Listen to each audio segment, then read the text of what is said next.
তুমি মুৰণি জগতি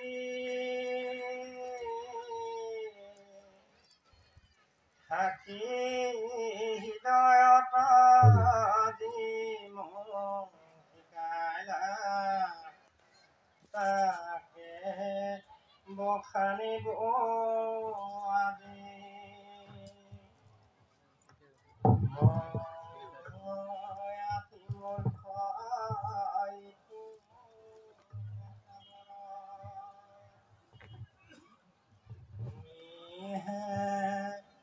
চৈতন্য হৰি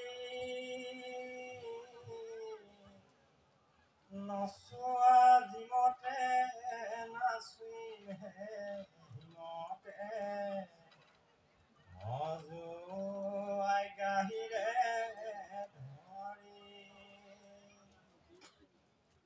নকৰি বাছত মনে পাদ পদ্ম ৰহুক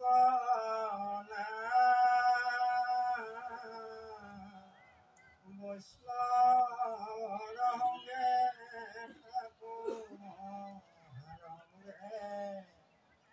পুৰা প্ৰভুৱে বৈষ্ণৱৰ সংগে থাকো মহাৰংগে পুৰা প্ৰভুৱে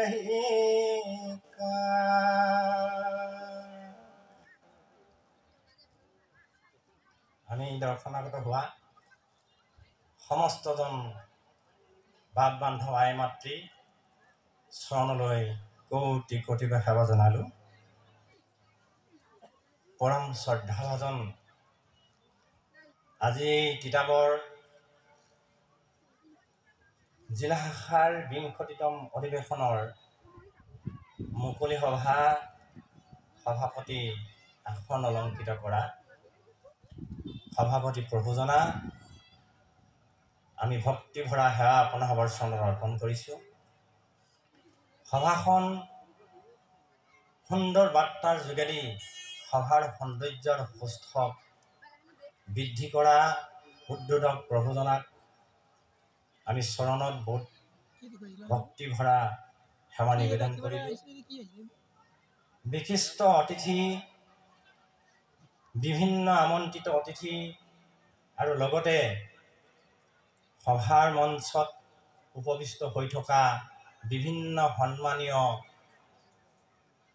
শ্ৰীমন্ত শংকৰদেৱ সংঘৰ অনুষ্ঠানটিত বিভিন্ন পদত অংশীদাৰ হৈ থকা অনুষ্ঠানটিক আগবঢ়াই নিয়া সকলোজন বাপ আই সমন্বিতে সভাপতিৰ চৰণত জয় জয়তে সেৱা নিবেদন কৰিছোঁ।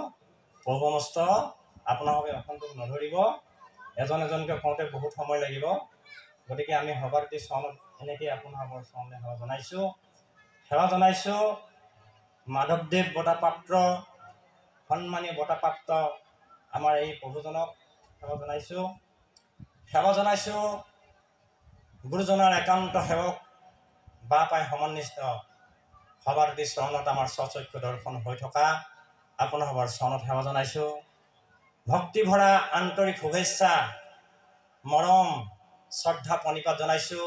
সংবাদ মাধ্যমত জড়িত হৈ থকা বিভিন্ন সংবাদকৰ্মী বিষয়া সমন্বিতে সেৱা জনাইছোঁ।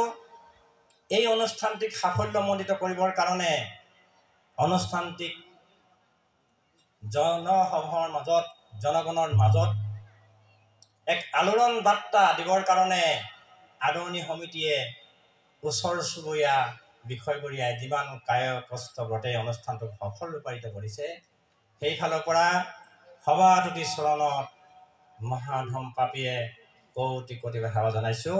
আপোনালোকে সেৱা গ্ৰহণ কৰিব। আমাক কুমাৰবন্ধা মহাবিদ্যালয়ৰ একেবাৰে যদি মূৰ্খ বিচাৰিব লাগে তেতিয়া সঞ্জীৱ চুতীয়া নামটোৱে আগত আহিব।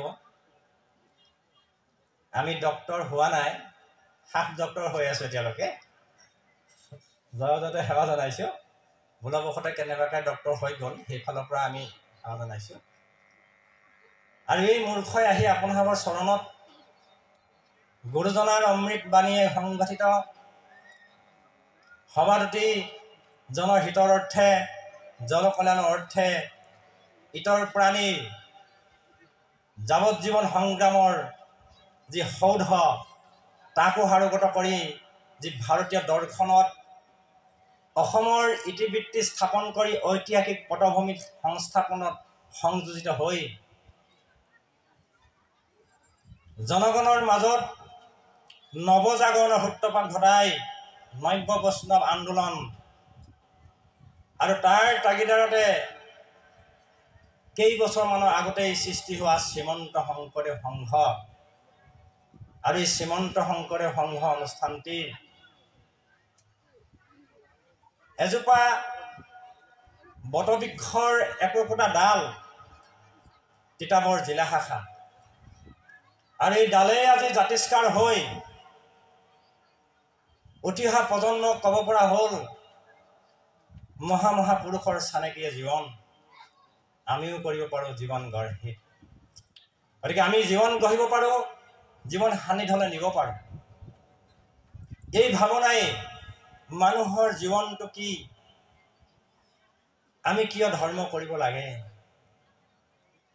কিয় ধৰ্ম আলোচনী সভা পাতিব লাগে, কিয় অধিৱেশন পাতিব লাগে, আৰু অধিৱেশন পতাৰ অৰ্থ কি, অধিৱেশন মানেনো কি, এই ভাৱনাটোক প্ৰকট কৰিবৰ কাৰণে আজি কেইদিনমানৰ কাৰ্যসূচীৰ দ্বাৰা আপোনাসবক একত্ৰিত কৰিছে। তাকেই সাৰোগত কৰি আমাৰ মনতে ভাৱ হ'ল, কৰণিত নাই জৰি ভক্তি কৰোঁ কেনে কৰি, যেন মাৰে মাছৰিয়াই মাছ মাৰিলে অনেক পায়, ঘৰতে গৈ সুদাই খায়, পাছে তুমি নেবান্ধিলে পাছ। গতিকে ভক্তি কি ভাৱধাৰে কৰিম, মাছৰিয়াই যেনেকৈ মাছ মাৰি বহু পালে, যিটো জুলুঙাত মাছৰ টোপোলা বান্ধি নিছিলে, সেই টোপোলা বান্ধিবলৈ ৰছীডাল পাহৰিলে, ঘৰত গৈ সুদাই খালে। গতিকে যেন মাৰে মাছৰিয়াই মাছ, আপোনালোকৰ চৰণলৈ আমিও আহিলোঁ সুদা টোপোলা এটা লৈ। কি পাব বা যি কি নহওক, এদিনৰ কথা, গুৰুজনা ধৰ্মত যিসকল গুৰুৱে প্ৰচাৰ কৰিছিলে, প্ৰসাৰ কৰিছিলে, কিছু দিশত আলপ্লুত হৈ তাৰে এজন হৈছে হুৰত মুগ্ধ হৈছিলে গোপাল আতা। মাধৱ পুৰুষে বৰ যদুমণিক শিকালে, হেৰা যদুমণি, গুৰুজনাৰ তুমি এটা ভাটিয়ালি সুৰ গোৱা। যদুমণি আৰম্ভ কৰিলে, যাদৱ বংশ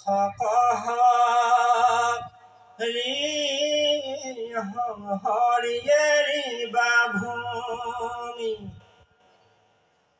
অৱশ্যে জানিলো আমি, সেইকাৰণে ঋষি সাপ ব্যৰ্থ নকৰিলা বাবু, তুমি হোৱা জগতৰ স্বামী, তোমাৰ চৰণয়ে নিমিষে প্ৰভু হৰি, থাকিবে ন পাৰো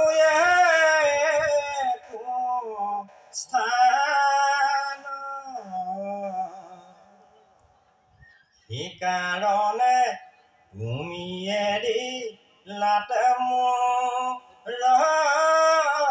মিলিবে সন্তাপভূৰ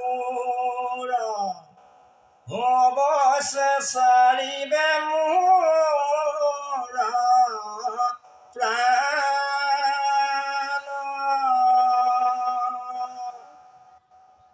গোপাল এটাই সুধিলে, গুৰুদেৱ, শুনা নাই কাহানিও এনেকুৱা হ'ল, বুজা নাই মই কি গালে, কিন্তু মই মুগ্ধ হলোঁ। বোলে কি হয়? সেয়াই কীৰ্তন। এই কীৰ্তনতে আবদ্ধ হৈ গোপাল এটাই এখন হৰিনাম ধৰ্মৰ বাট কৰি খোজ মিলালে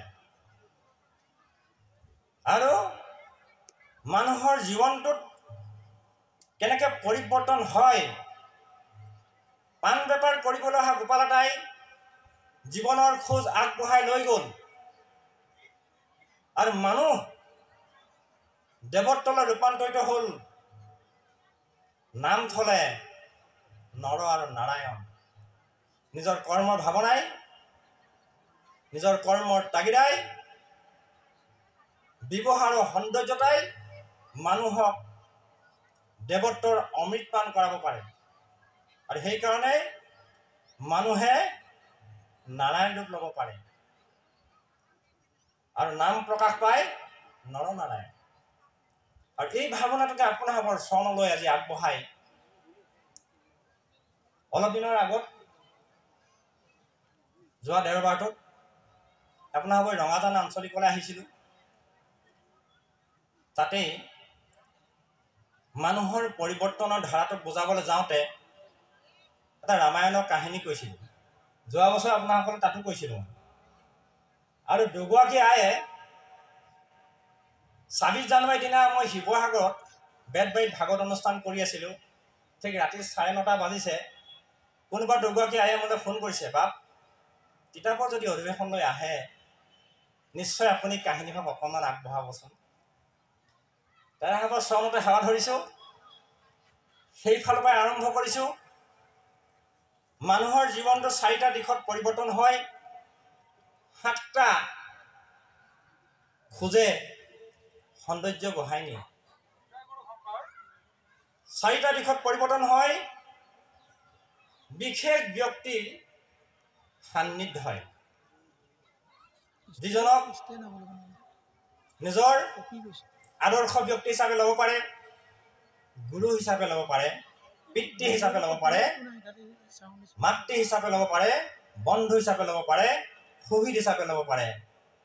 আৰু সেইকাৰণেই আজিৰ পৰা হাজাৰ হাজাৰ বছৰ আগতেই যি ভাৰতবৰ্ষ নামাকৰণ কৰিছিল, সেই ভৰত ৰজাৰ পিতৃয়ে ঋষভে তেওঁ 100 পুত্ৰক লগত লৈ ব্ৰহ্ম ঋষিসকলে য'ত সমাধিস্থ হৈ আছে, সমাধিত অন্তৰ্হিত হৈ আছে, ব্ৰহ্ম ঋষি আশ্ৰমলৈ গৈ পুত্ৰসকলক লৈ আৰু উপদেশ দিলে, শুনা পুত্ৰ হ'ব 100 পুত্ৰ, জ্যেষ্ঠজন নামেই হ'ল জ্যেষ্ঠ আৰু শ্ৰেষ্ঠজনৰ নামেই হ'ল ভৰত, যাৰ নামে ভাৰতবৰ্ষ হৈছে। আৰু এই ভৰতৰ পৰা আদি কৰি 9জন সিদ্ধ মহাভাগৱত, নৱসিদ্ধ, 9জন মহাজ্ঞানী আৰু 81জন কৰ্ম মাৰ্গৰ কৰ্মকাণ্ডী। সেই ভৰতক প্ৰমুখ্য কৰি ক'লে, শুনা পুত্ৰসকল,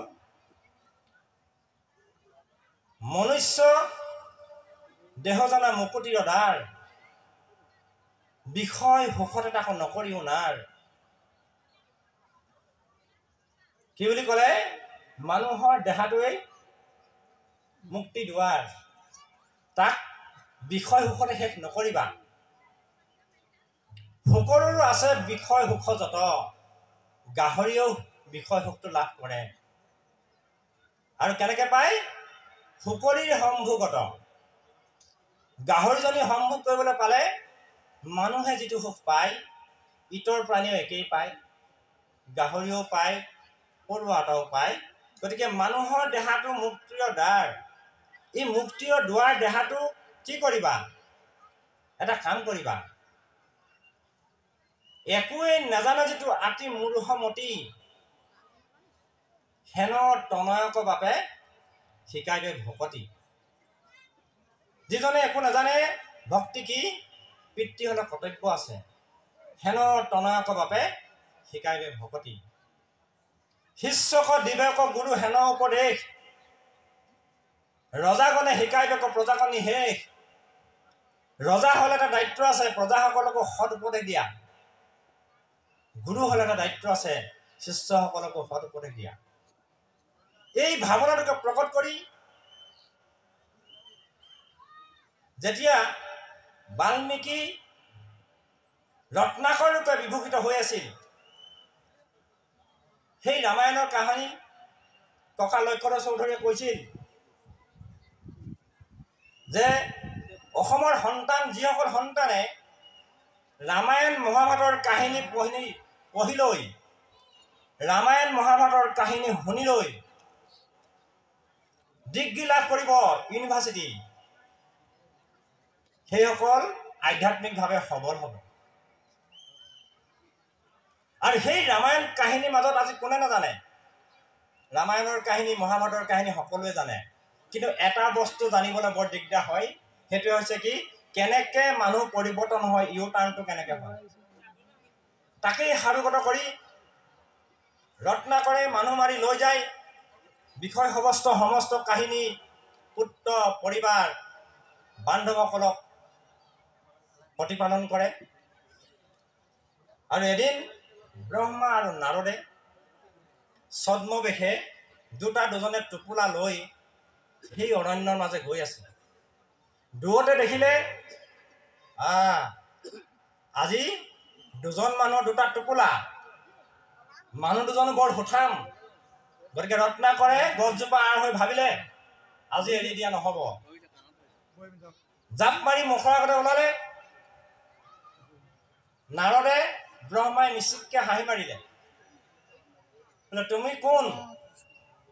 মোৰ নামেই ৰত্নাকৰ, ময়ে দস্যু, তোমালোকৰ জীৱনদান লাগেনে মোক টোপোলা দান দিয়া। মিচিককে হাঁহি মাৰি কলে ইখত হাঁহিয়ে, টোপোলা লাগে তোমাক, লোৱা লোৱা, পিছে টোপোলাটা নিয়াৰ আগতে তুমি মোক উত্তৰ দিয়া। বোলে কি উত্তৰ? এই টোপোলা নি তুমি কি কৰিছা? বোলে পুত্ৰ পত্নী পিতৃ মাতৃক প্ৰতিপালন কৰিছে। আৰু নাৰদে কলে ঠিকেই আছে, সংসাৰৰ ধৰ্ম, পিছে ইয়াৰ পৰা যিটো পাপ হৈছে তুমি ৰৌ নৰকত পচিবা। বোলে কেনেকে? তোমাৰ যেনেকে পুত্ৰ পৰিবাৰ আছে, পত্নী আছে, স্নেহ আছে, বান্ধোন আছে, মৰম আছে, জাগ্ৰত আছে, তেনেধৰণে প্ৰত্যেকটো জীৱ আছে, প্ৰত্যেকজন ব্যক্তি আছে। কোনোবাই নিজৰ পুত্ৰক পালন কৰিবৰ কাৰণে কিবা লৈছে, তুমি তেওঁক মাৰি পেলালা, আৰু সেই পত্নীয়ে কান্দিছে, সেই মাতৃয়ে কান্দিছে, সেই পুত্ৰই কান্দিছে, তাৰ যিটো পাপ সেই পাপটো তুমি গ্ৰহণ কৰিবা? ৰত্নাকৰ মই কিয় গ্ৰহণ কৰিম?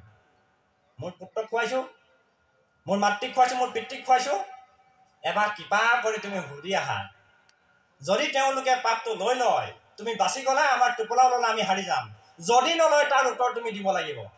ৰত্নাকৰ কলে হেৰা চালাকি কথাই কোৱা বাতৰীয়া, মোক ঠগিব আহিছা, তোমালোকে পলাব আহিছা? নহয় নহয় হেৰা ৰত্নাকৰ নহয়, আমাক বান্ধি থৈ যোৱা।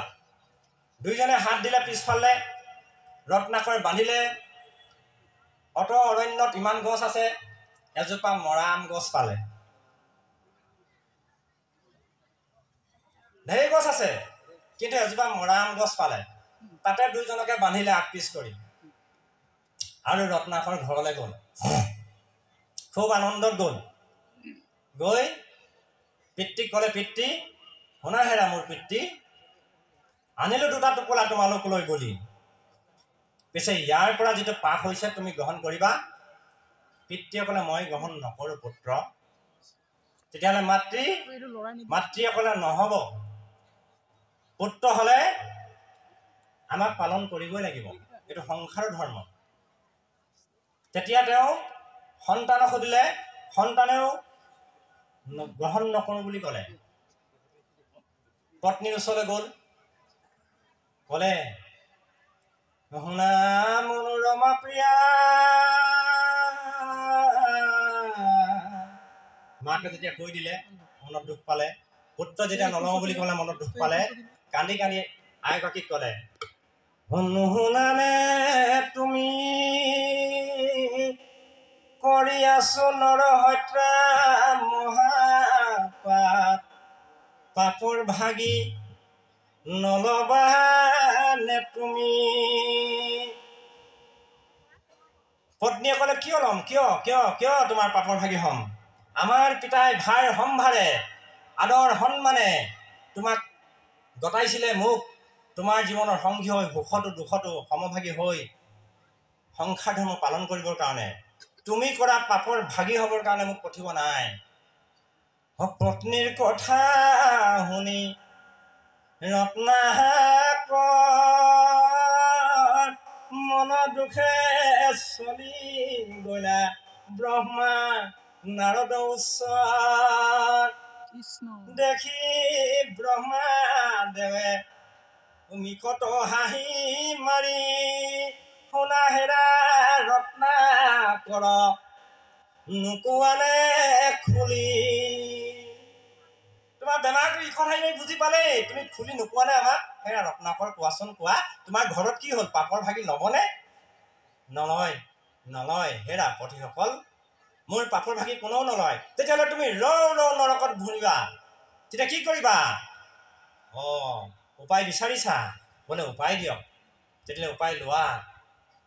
তেতিয়া যিজোপা মৰা গছত বান্ধিছিলে সেই মৰা গছৰ তলতেই ক'লে তুমি ইয়াতেই ধ্যান কৰা, ইয়াতেই তপ কৰা, আৰু তুমি ঈশ্বৰৰ নাম উচ্চাৰণ কৰা। ৰাম পাপীৰ মুখত নোলাই ৰাম নাম উচ্চাৰণতে বোলে আম আম আম। কৃষ্ণ কৃষ্ণ মাধৱ। যেতিয়া পাপীৰ মুখত ৰাম নাম নোলাই আম আম কয়, আম আম কওঁতে কওঁতে কওঁতে কওঁতে কওঁতে কওঁতে কওঁতে কওঁতে কওঁতে কওঁতে সতেক বছৰ সতেক যুগ পাৰ হৈ যেতিয়া গুচি গ'ল, শেষত ৰাম ৰাম ৰাম ৰাম কৈছে, গছৰ পাত চাৰিওফালে বিয়পি পৰিছে। তেতিয়া আছিল বসন্তৰ কাল। চতৰ শেষ মুহূৰ্তত বহাগৰ আৰম্ভণিত গছৰ কুঁহিপাত ওলাইছে। ৰাতিপুৱা পুৱা সময় এটুপ দুটুপকৈ কুঁৱলী সদৃশ বৰষুণ পৰিছে, শিৰ শিৰ বতাহ মাৰিছে, গছৰ পাত হিলিছে।